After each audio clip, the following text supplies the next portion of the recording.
What is good, bros and bras? Because this is your boy Vengeful Wilberg here, bringing you a One Piece Burning Blood discussion. And boy, oh boy, is this going to be a very interesting discussion, because my blood is burning, bro. Because I saw this video done by Dr. Blick, which was titled, "Should they remove the Devil Fruit types mechanic, Haki versus Devil Fruit?" And I found this to be a very interesting topic, but what made this even more interesting is when Dr. Blick asked for me to do a response video on the subject matter. And so the link to Dr. Blick's video will be pinned in the comment section if you're curious about what he said, because I'm going to tell you my thoughts on this, and I'm going to be as real as I've ever been.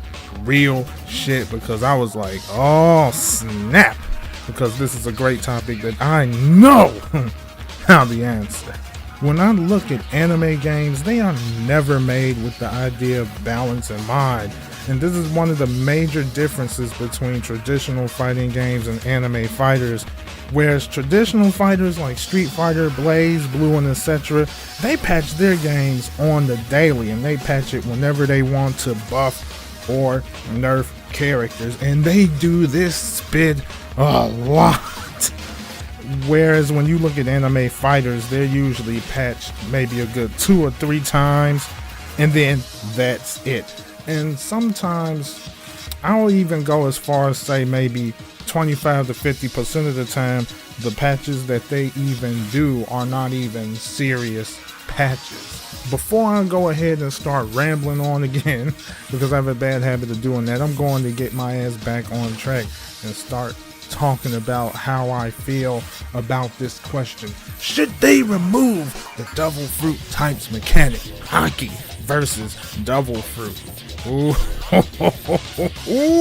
When people say to take away the Devil Fruit versus Haki mechanic, I actually get triggered, because I find that incredibly stupid. I'm sorry, but I have to be real here. I find this stupid, and there's an obvious reason as to why I find this stupid if you really think about it. And here's what I think about this.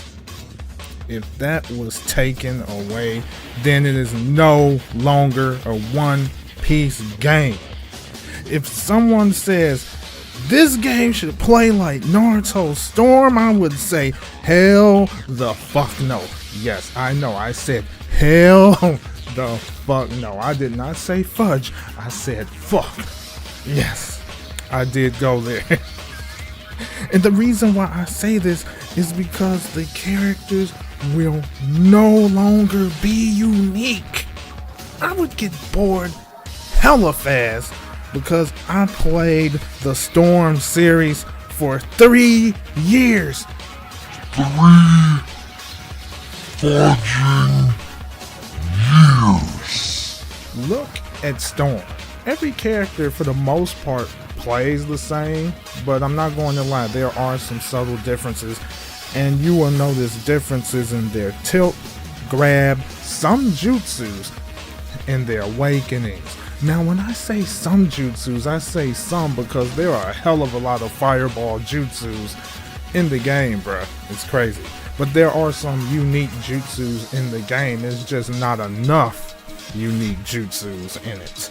And most people prefer characters that has the most speed and high priority combos in the Storm series. Taking away all of their Devil Fruit powers and abilities in Burning Blood literally takes the soul away from each character.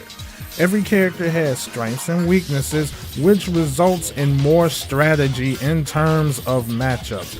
Out of all 3 games, Storm 4, Xenoverse 2, and One Piece Burning Blood, matchups are far more important in One Piece Burning Blood. For example, knowing what characters are able to take on low-tier characters and what moves weaker characters can use to stand more of a chance against stronger characters.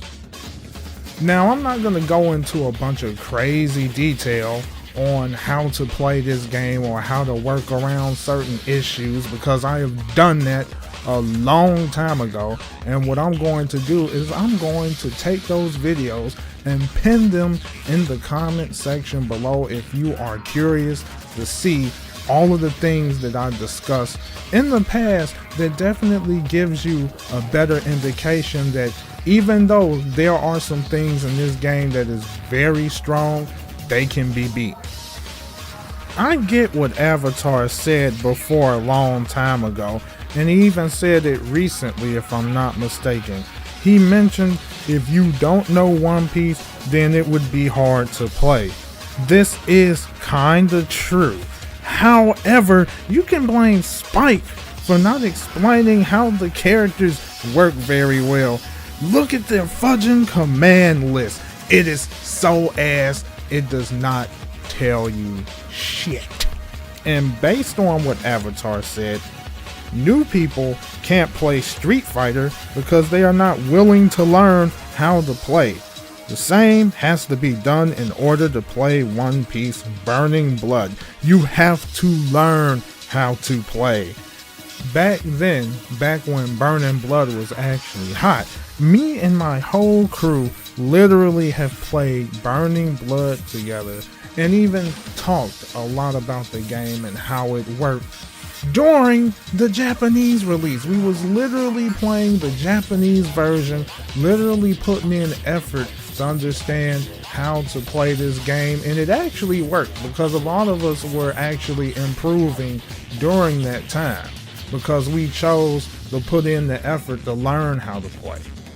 Being a One Piece fan helps, but you don't know how everything works in the game. We just know how the characters should work.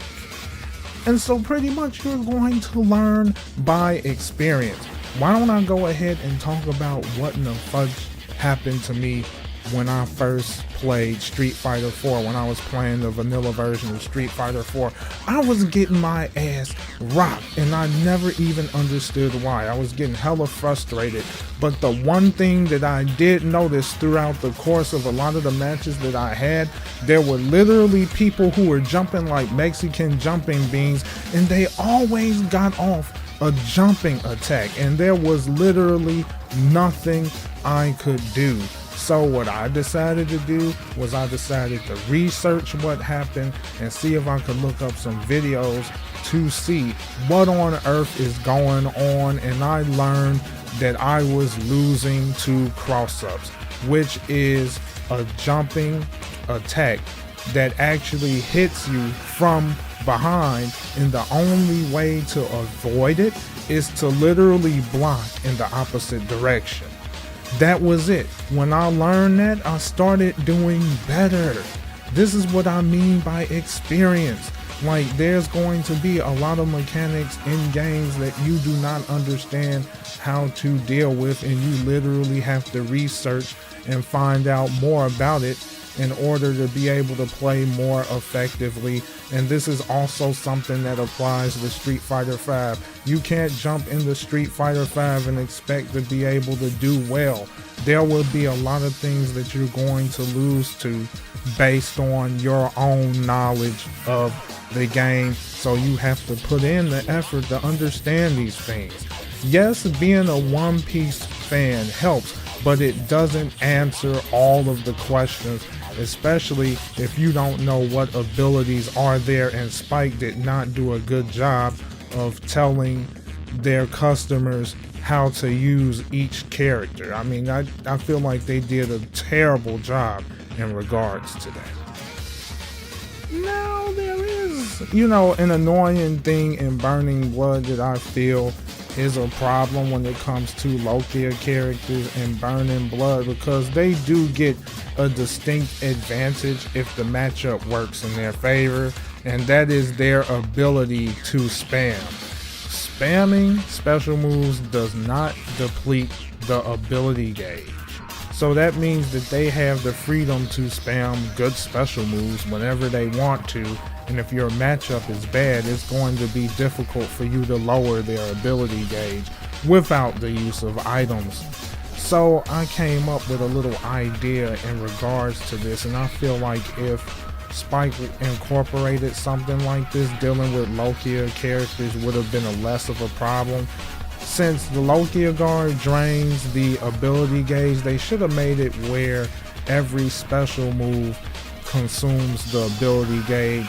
So if they decide to spam to their heart's content, then that will destroy their ability gauge and give a weaker character a better chance to go in, especially if they don't have a support that will aid them in that journey. So I mean, that's just me.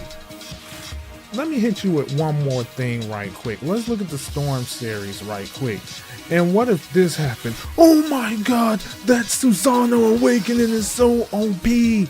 Oh my god, the Eight Tails Awakening is gay. Oh my god, the Awakenings need to be taken out of the game. And then all of a sudden Bandai Namco decides to take Awakening out of the game. Now I guarantee you that a lot of people would not be happy about that, because if you really think about it, even though Awakenings can be pretty crazy and pretty broken, when I look at those Awakenings, it gives every character more of an identity, especially the characters that actually has a unique awakening. I mean, I'm sure a lot of people wouldn't necessarily be happy about that. So this pretty much concludes this discussion video and my answer to the question, should the Devil Fruit versus Haki mechanic of One Piece Burning Blood be removed? I feel like it's a no, because it's taking the soul of One Piece out of the game. It's practically no longer a One Piece game, in my opinion, especially since it has been designed in such a unique way. When I look at this game had a lot of potential. And one thing that I always say is the first game is usually going to be the worst game. And so if they was to make a sequel of this game, One Piece Burning Blood would be a lot better, because they would learn from their mistakes and they will find ways to improve on the mechanics, because they did a wonderful job with the gameplay.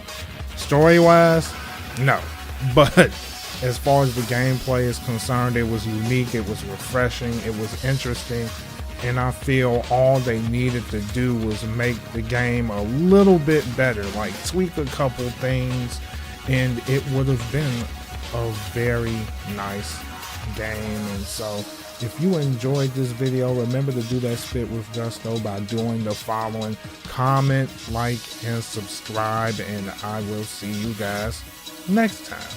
Peace.